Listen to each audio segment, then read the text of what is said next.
Stand by all stations. Attention, all districts. A 5-alarm fire. 5 bells. Move in immediately. That's it. Let's roll. Let's go. Firefighters!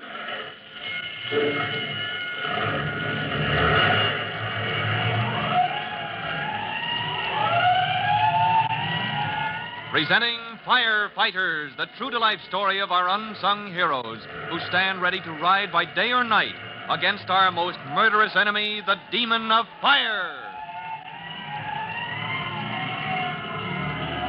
In just a minute, we'll join Chief Cody and Tim Collins aboard the Eustace T., a squat, powerful tugboat, also known as Engine 210, the fire department's new auxiliary fireboat, engaged at this moment in combat with a waterfront fire that threatens to sweep into the heart of the city.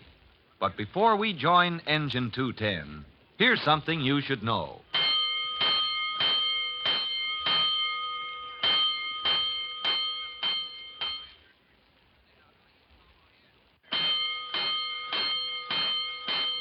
Let's go, firefighters. Let's go to the waterfront where the fireboat known as Engine 210 is lashed to the burning grain ship, the Lazy Jane. Smoke, thick as fog, hangs over the whole district. And in the pilot house of Engine 210, which is equipped with shortwave radio, Chief Cody has set up his post of command. He calls an order to Tim Collins. Collins. Yes, sir. Get me the captain of this boat. Right, Chief. He's out on deck.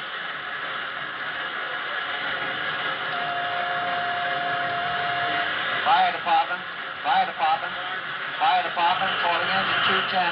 Come in, 210. Engine 210. Engine 210, this is Chief Cody. Circuit is completed, Chief. We can now receive reports from all battalion chiefs. Reports are coming in from the scene of the fire.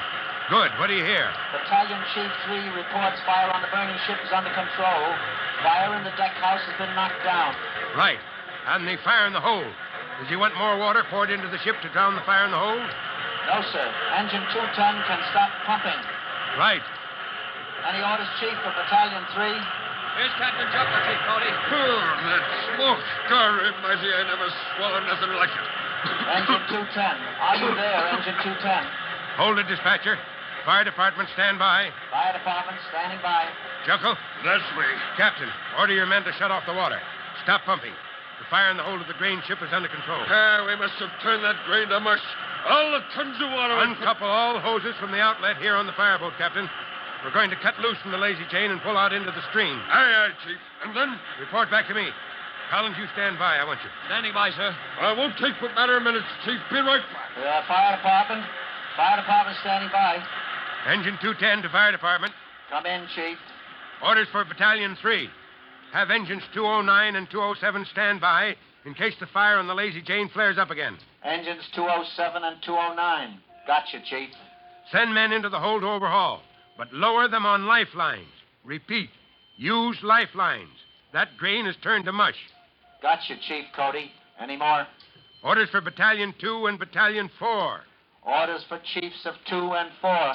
Pull all men and equipment away from the shed on the pier, but warn them to stand by. They'll be called to close in fast. Gotcha, Chief Cody. Any more? That is all. Signing off. Fire department, signing off. Now, that wooden shed, Collins. Yes, sir. I can't spare engines to knock down that blaze. They're needed to protect the grain loading and storage here on Pier 14. Yes, sir, but, Chief, the wind is picking up great pieces of flame, throwing them right into the buildings across the square. That square out front. I've ordered it cleared. Now, my plan is... We're getting underway, Chief. Good. Collins, get up forward in the bow of the boat. Yes, sir. Up by the big deck pipes, Chief. Big Bertha? Yeah. Now get that pipe ready for action. We'll knock that shed right into the square, flames and all.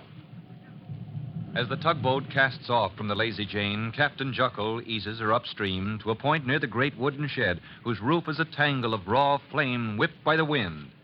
Tim Collins prepares the big forward pipe to throw a solid stream of water, and Chief Cody turns again to the shortwave radio in the pilot house. 210, engine 210, calling the fire department. Fire department standing by. Any orders, 210? Let me know as soon as that square's been evacuated. Then warn all battalion chiefs. We're going to knock that shed flat into the square. Warn all companies to be ready to close in. Hold it, Chief. Battalion 4 reports. Here it is, Chief. All clear in the square. Go to it. Good luck. Here we go. 210 signing off. Leaving the pilot house of the fireboat, Chief Cody hastens to join Tim Collins, crouching over the big shining nozzle of the deck pipe. Ready here, sir. Juckle's engineer will give us full volume when you say the word. Here's hoping it works. The stream from this pipe can smash a brick wall. If it can rip the roof off that shed, we'll have only a bonfire in the square on our hands. Yes, sir, instead of a conflagration eating right into the city. Right. How's that look for elevation? Well, we won't know until we cut loose with the water. Yes, sir. All right, let her go. Yes, sir. Water! Give us water! More! Give us more pressure! More! Give us all you got! Oh!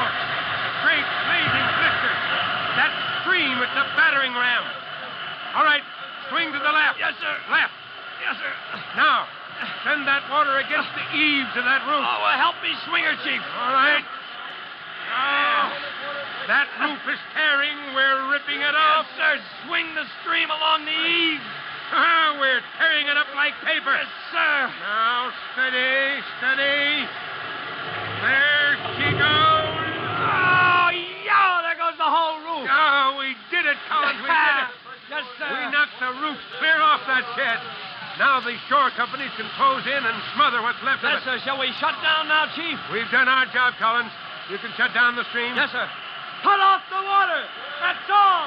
We did it!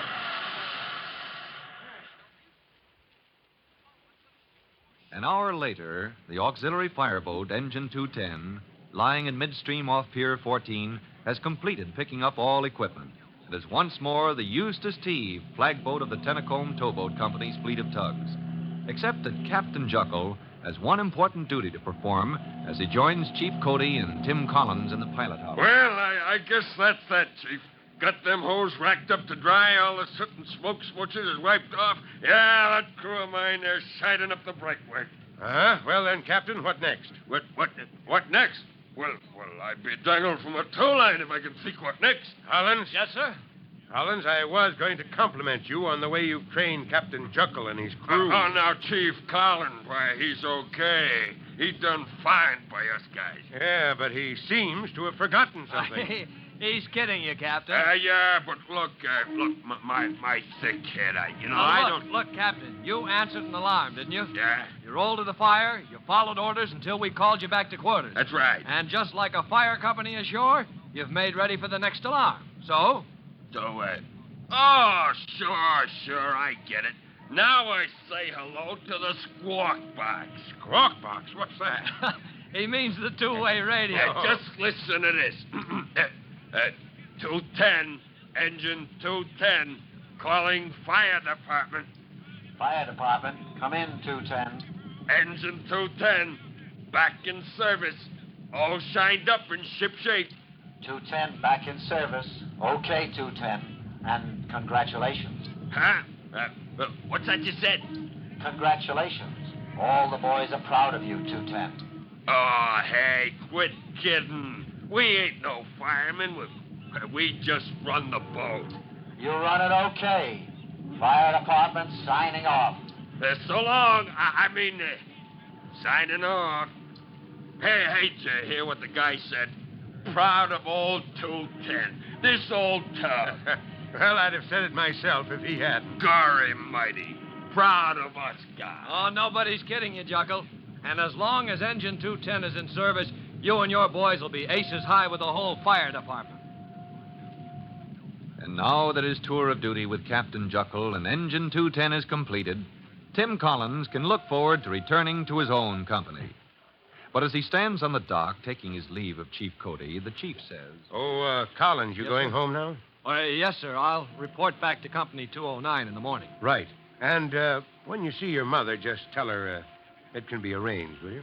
Sir? What can be arranged? Oh, just something she phoned me about. She phoned you, Chief, today? She did. Oh, about what, sir? Now, don't put me through the third degree, Collins. You'll hear all about it when you get home. Good night now. I'm on my way back to head. Oh, but... good night, Chief Cody. Good night, sir. Oh, but good grief. Now what are the Collinses up to? And when the Collinses are up to something, it could be anything. Tim, puzzled as to why his mother phoned the chief and as to why the chief gave him that cryptic message to carry home, the message that says, "It can be arranged." Well, Tim wastes no time as he hastens home to find out what it's all about. Don't miss Tim's homecoming in our next true-to-life episode of The Firefighters. In just a moment, Chief Bob Cody will tell you, boys and girls, how you can help the firefighters in your own town. But first, here's a message you ought to hear. And now, Chief Bob Cody with a special notice for the Firefighters Brigade. Chief Cody. Hello, boys and girls. This is your friend, Chief Cody, asking for a little help. You see, there have been a lot of fires caused by electric irons. A mighty useful thing, the electric flat iron is, but it can be dangerous like everything else if you're not careful. So I wish you'd check up. Be sure nobody you know ever sets an electric iron down and leaves it turned on when not in use. Now, the safest way is to pull the cord out of the wall plug, and then you know that electric iron can't get into mischief. So just pass the word to be careful. And so long for now. Fire Chief Cody and the young rookie fireman Tim Collins will be back on the same station the next time you hear... That's it. Let's roll.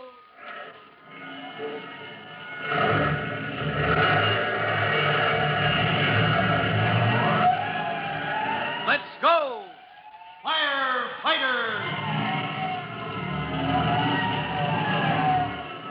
Firefighters is a copyrighted feature of William F. Holland Productions.